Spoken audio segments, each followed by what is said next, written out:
आप सभी को जय मसीह की हिंदी बाइबल स्टडी इस चैनल में आपका स्वागत है। आइए मिलकर एक नए विषय को आज हम सीखेंगे और आज हम लोग निर्गमन की किताब अध्याय 3 आयत 1 से लेकर 15 तक, एक्सोडस चैप्टर 3 वर्स 1 to 15 तक, इस पद से कुछ बातों को हम लोग सीखने जा रहे हैं। यहाँ पर हम लोग मूसा और जलती हुई झाड़ी के बारे में पढ़ सकते हैं, या फिर मूसा का मुलाकात परमेश्वर के साथ कैसा होता है, इस विषय में भी हम लोग समझ सकते हैं। जब इस घटना को हम पढ़ते हैं, हमें ये समझना है कि हम में से बहुत से भाई बहनों के अंदर ये चाहत है, ये प्रार्थना है कि परमेश्वर हम आपकी आवाज को सुने, हमारे जीवन का उद्देश्य आपने क्या रखा है उस बात को हम समझे और हम आपके हाथ में एक उपयोगी बर्तन बने। इस प्रकार की प्रार्थना हम में से बहुत सारे लोग करते होंगे। और आज इस पद से हम सीखेंगे कि कैसा परमेश्वर का मुलाकात या परमेश्वर और मूसा कैसे मिलते हैं, कैसा परमेश्वर मूसा को अपने उद्देश्य बताता है और मूसा को इस्तेमाल कर परमेश्वर इजरायली लोगों को जो गुलामी में है मिस्र देश से छुड़ाकर वायदे की देश की ओर लेकर जाने के लिए परमेश्वर मूसा को इस्तेमाल करता है। मूसा इजरायलियों के इतिहास में एक बहुत इंपॉर्टेंट रोल को प्ले करता है। इस पद में हम लोग प्रवेश करने से पहले मूसा का एक बैकग्राउंड को हमें समझना बहुत जरूरी है। मूसा फिरौन के महल में पला बढ़ा, लगभग 40 साल मूसा वहां पर रहा। एक राजकुमार के समान सारे सुख सुविधाएं मूसा के पास था। मूसा को वहां का शिक्षा मिला, लेकिन मूसा इस बात को कभी नहीं भूला कि मूसा एक इब्री लड़का है। मूसा इस पहचान को थामे रखा। 40 साल जब हुआ तब मूसा की एक गलती के कारण मूसा को मिस्र देश छोड़कर भागना पड़ा और अब मूसा मिद्यान देश में है और यहां पर इत्रो की बेटी से शादी करता है। अब मूसा अपना ससुर इत्रो का भेड़ बकरियों को चराता था। अब मूसा लगभग अगला 40 साल जंगल में यही काम करता था और अब मूसा लगभग 80 साल का हो गया। जैसे हर दिन करता था वैसे मूसा अपना ससुर का भेड़ बकरियों को लेकर होरेब पर्वत की ओर गया ताकि भेड़ बकरी वहां पर चरा पाए। होरेब पर्वत का एक और नाम है और वो है सीनाई पर्वत। और जब मूसा इन भेड़ बकरियों को होरेब पर्वत पर लेकर गया और वहां पर जब मूसा अपने आंखें उठाया तब मूसा ने एक दृश्य देखा और वो साधारण सा दृश्य नहीं था। मूसा ने देखा कि एक कटीली झाड़ी है जिसमें आग लगी हुई है, लेकिन वो झाड़ी जलकर या भस्म नहीं हो रही है।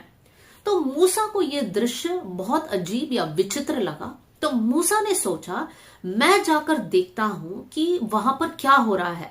ये झाड़ी में आग लगी है लेकिन ये झाड़ी जल क्यों नहीं रहा है, भस्म क्यों नहीं हो रहा है। ऐसा सोचकर जब मूसा भेड़ बकरियों को छोड़कर जलती हुई झाड़ी के पास गया, उस समय पर जब परमेश्वर ने देखा कि मूसा जलती झाड़ी के पास आ रहा है तो परमेश्वर ने मूसा को पुकारा। परमेश्वर कहता है, हे मूसा, हे मूसा, जिस स्थान में तू खड़ा है वो पवित्र है, अपने पैरों में जो जूतियां है उसको उतार दो। और फिर परमेश्वर मूसा से कहता है कि मैं अब्राहम, इसहाक और याकूब का परमेश्वर हूं। और परमेश्वर अपने मन की बातें मूसा से कहता है। मूसा इस बात को सुनकर डर जाता है और अपना चेहरा छिपा लेता है। परमेश्वर अपना उद्देश्य मूसा को बताता है। परमेश्वर मूसा से कहता है कि तुझे मिस्र देश में वापस जाना है। मेरे लोग वहां पर गुलामी में हैं, वो लोग दुख में रो रहे हैं, उनके ऊपर अन्याय किया जा रहा है। मैंने उनके दुख को देखा है, उनकी आवाज, उनकी पुकार को सुना है और तुम्हें जाकर उन्हें छुड़ाना है। यहां तक हम लोग इस घटना को सीमित करेंगे और हम लोग इस पद से क्या सीख सकते हैं। सबसे पहली बात, 40 साल तक मूसा महल में था और उसके बाद का 40 साल मूसा का एक रूटीन था और वो ये था कि वो अपना ससुर के भेड़ बकरियों को चराने लेकर जाता था। तो मूसा अब कौन है? एक चरवाहा है। मूसा क्या काम करता है? ससुर का भेड़ बकरियों को चराता है। फिर भी मूसा अपना काम को रेगुलरली करता है। मूसा ये नहीं सोचता ये मेरा भेड़ बकरी थोड़ी ना है। मूसा अपना ससुर का भेड़ बकरियों को भी जो चराता है, बड़े सिंसियरली इस काम को करता है। और अपने रोज के इस काम के समय पर एक दिन परमेश्वर का मुलाकात मूसा के साथ होता है। और कैसे होता है? परमेश्वर ऐसा एक दृश्य को दिखाता है जो मूसा को कैप्टिवेट करता है, या मूसा की आंखें खुली की खुली रह जाता है। मूसा सोचता है कि ये बात मैंने कभी नहीं देखा। मैं यहां पर इस घटना को स्टॉप कर हम क्या सीख सकते हैं? जैसे जीवन का हर दिन मूसा काम करता था, वैसे ही एक दिन में परमेश्वर मूसा से बात करता है। मेरे प्रियो, प्रभु ने हमें जहां कहीं रखा है, कुछ काम के साथ रखा है, हमारी जिम्मेदारियां हैं, हमें उन जिम्मेदारियों को निभाना है। और हम जब हमारे जीवन को जीते हैं, हमें इस बात को समझना है कि परमेश्वर हमारा ध्यान को अपनी तरफ खींचता है। मूसा के लिए परमेश्वर ने एक जलती हुई झाड़ी को दिखाया। हमारे जीवन में वो कुछ भी हो सकता है। परमेश्वर हमसे बात करना चाहता है और परमेश्वर चाहता है कि हम परमेश्वर की बातों पर ध्यान दें। परमेश्वर मूसा से कब बात करता है, उस आयत को मैं आपके लिए पढ़ना चाहती हूं। हम लोग वहां पर देख सकते हैं वर्स 3, 3 अध्याय का 3 आयत। तब मूसा ने कहा, मैं उधर जाकर उस बड़े आश्चर्य को देखूंगा कि ये झाड़ी क्यों नहीं जल जाती। जब यहोवा ने देखा, देखिए ध्यान से सुनिए, जब यहोवा ने देखा कि मूसा देखने को मुड़ा चला आता है, तब परमेश्वर ने झाड़ी के बीच में से उसको पुकारा, हे मूसा, हे मूसा। इसका मतलब जब मूसा देखने के लिए मुड़ा कि ये क्या दृश्य है, तब परमेश्वर ने बात किया। देखिए, मूसा का ऑलरेडी एक काम है, वो चरवाहा है, लेकिन उन भेड़ बकरियों को छोड़कर वो देखने जाता है कि ये क्या है।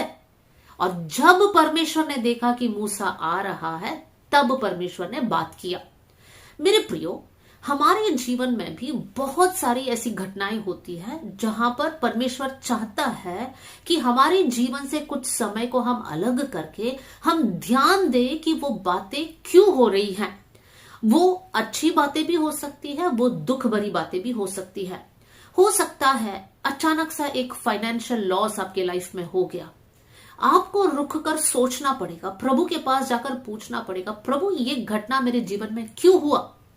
या फिर हो सकता है आपने कभी सोचा ही नहीं और परिवार में एक जन का मृत्यु हो जाता है, बहुत दुख है परिवार के अंदर, आप समझ नहीं पा रहे, आप कैसे न कैसे अपने जीवन को आगे बढ़ाने की कोशिश कर रहे हैं उस दुख के साथ। लेकिन मेरे प्रियो, परमेश्वर हमारे जीवन के हर एक घटनाओं पर नियंत्रण रखता है।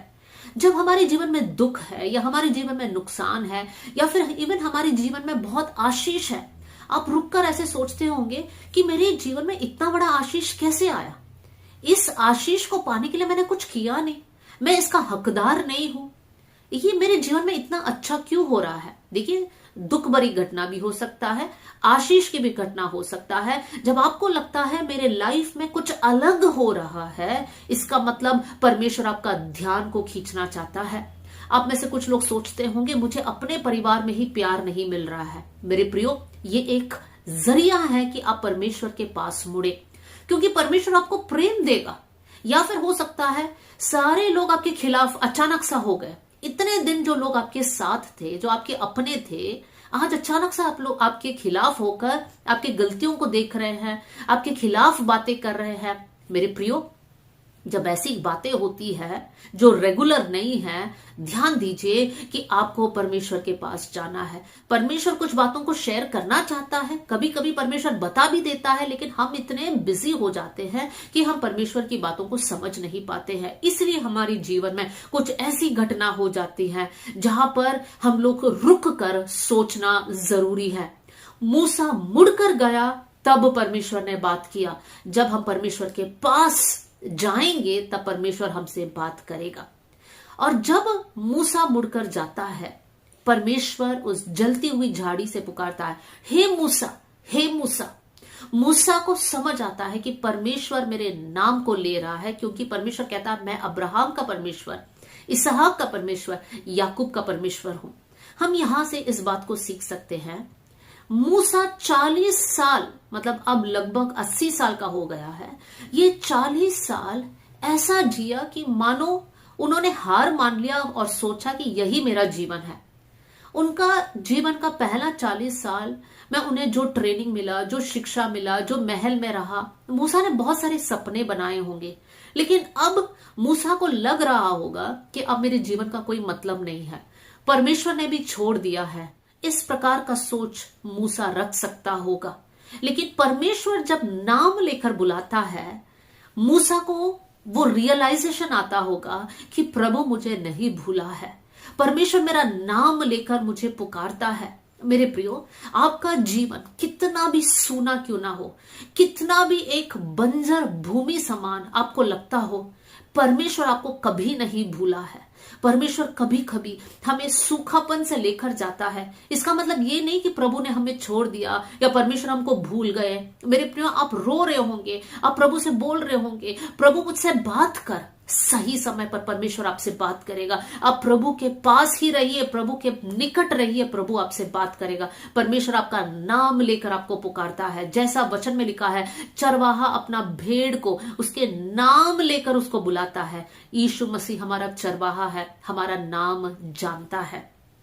मेरे प्रियो, शमूएल एक बालक है, मंदिर में रहता है, वो हर दिन के जैसा काम करता है और रात को सोता है, लेकिन परमेश्वर शमूएल का नाम लेकर पुकारता है। शमूएल छोटा है, एक बालक है, फिर भी परमेश्वर उसको पुकारता है। देखिए, हमको लगता होगा कि हम बहुत ही इनसिग्निफिकेंट है, बहुत ही कमजोर लोग हैं, कोई हमको नहीं चाहता, हमारा कोई वैल्यू नहीं है। ऐसे अगर आप सोचते हैं तो मैं ये कहना चाहती हूँ, परमेश्वर आपका नाम लेकर आपको बुला रहा है। वो अब सोते समय होगा या जीवन के किसी घटनाओं के द्वारा भी हो सकता है। जैसा शमूएल सोते समय परमेश्वर ने शमूएल को बुलाया, या फिर जब मूसा उस जलती हुई झाड़ी को देखते समय परमेश्वर ने पुकारा। परमेश्वर हमको पुकारता है। क्या आप प्रभु की आवाज को सुन पा रहे हैं? अब परमेश्वर क्या कहता है? परमेश्वर कहता है, मैं अब्राहम का परमेश्वर, मैं इसहाक का परमेश्वर, मैं याकूब का परमेश्वर हूं। मेरे प्रियो, यहोवा परमेश्वर आज हमारा परमेश्वर है। यहोवा परमेश्वर यीशु मसीह अलग नहीं है, परमेश्वर एक ही है। और आज हमारा परमेश्वर मतलब अब्राहम का परमेश्वर, इसहाक का परमेश्वर, याकूब का परमेश्वर। तो जब हम लोग प्रार्थना करते हैं, उस बात की गंभीरता को हमें समझना है कि पुराने नियम में अब्राहम को चलाया हुआ परमेश्वर, इसहाक को चलाया हुआ परमेश्वर, याकूब को चलाया हुआ परमेश्वर, मूसा का नाम लेकर बुलाया हुआ परमेश्वर, शमूएल का नाम लेकर बुलाया हुआ परमेश्वर, इस्राएलियों को छुड़ाया हुआ परमेश्वर, लाल समुद्र को दो किया हुआ परमेश्वर, यरीहो शहर को गिराया हुआ परमेश्वर आज हमारा परमेश्वर है। मेरे प्रियो, जीवन से दुखी है, जीवन से थक गए हैं, आज समझ लीजिए परमेश्वर महान है, सर्वशक्तिमान है। परमेश्वर ने अद्भुत काम किए हैं और आज भी करेगा। आपके लाइफ में परमेश्वर अद्भुत कार्य करेगा। फिर परमेश्वर मूसा से क्या कहता है? परमेश्वर मूसा से कहता है कि जिस स्थान में तू खड़ा है वो पवित्र भूमि है, तेरे पैरों में जो जूती है उसको उतार देना। मेरे प्रियो, जब परमेश्वर मूसा से बात करना चाहता है तो परमेश्वर मूसा से कहता है अपने पैरों की जूतियों को उतार दे। देखिए, जूतियां इसलिए हम पहनते हैं ताकि इस पृथ्वी या धरती का मैल, मिट्टी, गंदगी, कांटे कुछ भी हमारे पैर पे ना लगे। हमारे जीवन में भी हमें समझना है, जो जो बातें हमें इस संसार के साथ कनेक्टेड रखता है, उन सारी बातों को हमें हमारे जीवन से निकालना है। बहुत सारे इस शारीरिक स्वभाव जो संसार में है, उन सारे स्वभावों को हमको निकालकर फेंकना है। हमको समझना है कि हमारे पुराने स्वभाव को उतारकर हमने नए मनुष्यत्व को पहना है, नए स्वभाव हमारे अंदर होना है। इसलिए पुराने मनुष्यत्व का जो भी स्वभाव है, बैरभाव, निंदा, नफरत, ईर्ष्या, क्रोध, झूठ इत्यादि सारी बातें हमारे जीवन से हमको उतार कर फेंकना है और हम जो है मसीह को धारण करना है। परमेश्वर मूसा से कहता है अपने जूतियों को उतार, क्योंकि ये पवित्र भूमि है। मेरे प्रियो, परमेश्वर के निकट रहना चाहते हैं, परमेश्वर के साथ एक घनिष्ठ संबंध में रहना चाहते हैं, परमेश्वर की आवाज को सुनना चाहते हैं, वचन को समझना चाहते हैं, पवित्र रहिए। वचन हमें बार बार सिखाता है, परमेश्वर का वचन सिखाता है पवित्र रहो क्योंकि मैं पवित्र हूं। परमेश्वर कहता है मैं पवित्र हूं, तुम मेरे बच्चे हो, तो मेरा क्वालिटी तुम्हारे अंदर होना है और वो है पवित्रता की क्वालिटी। मेरे अंदर और आपके अंदर पवित्रता होना बहुत जरूरी है। सोचिए, इस वचन सुनते सुनते आप सोचिए, मेरे जीवन में ऐसी कौन सी बात है जो मुझे अपवित्र करता है? क्या आपके सोच के वजह से आप परेशान हैं? प्रार्थना करें प्रभु से, प्रभु मेरे सोच के ऊपर मैं कंट्रोल कर पाऊं। गंदे विचार आते हैं प्रभु जी, आप इन विचारों के ऊपर कंट्रोल करने के लिए मेरी मदद करना। क्या आपको अपवित्र करता है? क्या आप गंदी बातों को देखते हैं या सोचते हैं? प्रभु से प्रार्थना करना, प्रभु आज से लेकर मैं गंदी बातों को ना देखूं। क्या आप गलत बातों को बोलते हैं? क्या आपके मकसद, आपकी इरादे गलत है? क्या आप झूठी कमाई कर रहे हैं या फिर अपना नाम को बड़ा करना चाहते हैं या फिर किसी और को धोखा दे रहे? मेरे प्रियो, ये सारे स्वभाव आपके जीवन से निकल जाए, क्योंकि प्रभु कहता है पवित्र रहो। मेरे प्रियो, हम सब विश्वासी लोग हैं, हमारा एक ही मकसद है कि हमारी इस जीवन की यात्रा में हम हमारा परमेश्वर को प्रसन्न करें और हमेशा के लिए अनंत जीवन में प्रभु के साथ रहे। और वही लोग ये कर पाएंगे जो अपने जीवन को पवित्र रखते हैं। जानबूझकर पाप मत करिए। बहुत से वक्त ऐसा होता है, हमें पता है कि ये गलत है तो भी हम करते हैं, पता है झूठ बोलना गलत है तो भी झूठ बोलते हैं, पता है ये सारी बातें गलत है फिर भी हम क्यों करते हैं? मेरे प्रियो, हम परमेश्वर के राज्य से वंचित हो जाएंगे। आज इस वचन से हम सीख सकते हैं कि परमेश्वर का उद्देश्य हमारे जीवन में पूरा होना है। अपने पैरों की जूतियां उतारना मतलब अपने जीवन के सारी बुरी बातों को हटाना, बुरे स्वभाव मतलब पापमय स्वभाव को हटाना, प्रभु के सामने पवित्र रहना। और जब आप पवित्र रहोगे, परमेश्वर अपनी बातें आपसे कहेगा। अब परमेश्वर मूसा से कहता है कि मेरा उद्देश्य यह है कि तुझे वापस मिस्र देश में जाना है, वापस वहां पर जाकर इजरायली लोगों को छुड़ाना है। मूसा प्रभु से कहता है मुझसे नहीं हो पाएगा। मूसा कहता है मैं तो हकलाने वाला एक व्यक्ति हूं, मेरे अंदर वो काबिलियत नहीं है, फिरौन मेरी बातें नहीं सुनेगा, इजरायली लोग मेरी बातें नहीं सुनेगा। लेकिन ये कोई भी बहाना परमेश्वर सुनने के लिए तैयार नहीं है। हम में से भी बहुत सारे लोग इस प्रकार है, प्रभु की जो योजना है जब हम समझते हैं फिर भी हम प्रभु से कहते हैं प्रभु ये हम नहीं कर सकते हैं। हम जानते हैं प्रभु का वचन सिखाता है कि पवित्र रहो, फिर भी हम बोलते हैं प्रभु हम पवित्र नहीं रह सकते हैं। अगर आप ऐसे बोलते हैं तो आपको समझना है परमेश्वर आपकी इस बात को कभी नहीं मानेगा। हमें परमेश्वर की बात को मानना है। हमारी कमियों को जब हम बोलते हैं, प्रभु से बोलना प्रभु बल से भर देना, लेकिन उसको एक बहाने के रूप में नहीं बोलना कि प्रभु मुझसे नहीं होगा, मैं आपके वचन के अनुसार जी नहीं पा रही हूँ या मैं आपका वचन को समझ नहीं पा रही हूँ। ऐसे बहाने बोलकर हम पीछे नहीं हट सकते हैं। परमेश्वर हमें बल देगा, परमेश्वर हमें सामर्थ देगा, लेकिन हमें परमेश्वर की आज्ञा को मानकर आगे बढ़ना है। बहाने बोलकर हमें पीछे नहीं हटना है। मूसा के पास बहुत सारे रीजंस हैं। मूसा कहता है मैं बोल नहीं सकता हूं, मैं हकलाता हूं, लेकिन परमेश्वर ये बोलता है कि मैं तेरे संग रहूंगा। मेरे प्रियो, हमारी कमजोरी को परमेश्वर हमारे बल में बदल सकता है। आपकी जो भी कमजोरी है, चाहे वो शारीरिक कमजोरी हो, मानसिक कमजोरी हो, इवन इमोशनली अगर आप कमजोर हो, प्रभु से जाकर कहना, परमेश्वर उस कमजोरी को बदल कर वो आपके बल में बदल देगा और आप परमेश्वर के राज्य के लिए उपयोगी बनोगे। फिर परमेश्वर मूसा से कहता मैं तेरे संग रहूंगा। मेरे प्रियो, आज भी परमेश्वर हमसे कहता है मैं तुम्हारे संग रहूंगा, तुम्हें डरने की जरूरत नहीं है, मैं तुम्हारे साथ हूं, तुम्हारे द्वारा मैं अद्भुत कार्य करूंगा, तुम्हारे जीवन के लिए मैं अद्भुत कार्य करूंगा। आज किस विषय को लेकर आप परेशान हैं, किस विषय को लेकर आप रो रहे हैं, परमेश्वर कहता है मैं तुम्हारे संग हूं।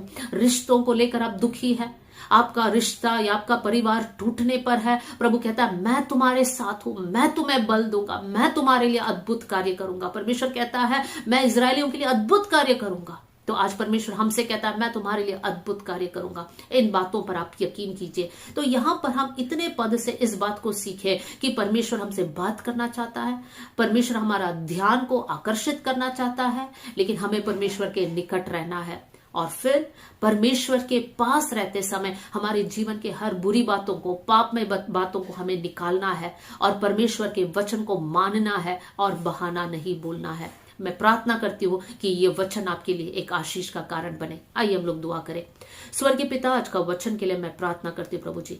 ये वचन सुनने वाले हर एक भाई और बहन के लिए मैं प्रार्थना करती हूँ कि आपका आशीष का हाथ उन पर रहे प्रभु। जो जो वचन उन्होंने सुना है प्रभु जी, वो वचन उनके जीवन में कार्य करने पाए, उनके अंदर एक रूपांतर होने पाए कर मैं प्रार्थना करती हूँ प्रभु जी। अगर आज कोई डरे हुए हैं, आज कोई बहाना बोल रहे हैं प्रभु जी, ये वचन की आप हमारे साथ है, वो उनको बल देने पाए कर मैं प्रार्थना करती हूँ प्रभु जी। आज जितने लोग रो रहे हैं कि वो आपकी आवाज सुने प्रभु जी, आज से लेकर उनकी आत्मिक आंखें, उनकी आत्मिक कान खुल जाए कि जैसा मूसा आपकी आवाज को सुना वैसे ही ये भाई बहन आपकी आवाज को सुन पाए। थैंक यू प्रभु, आपने हमारी प्रार्थना सुन लिया। आदर और महिमा आपको देते हुए प्रभु यीशु मसीह के नाम से हम मांगते हैं।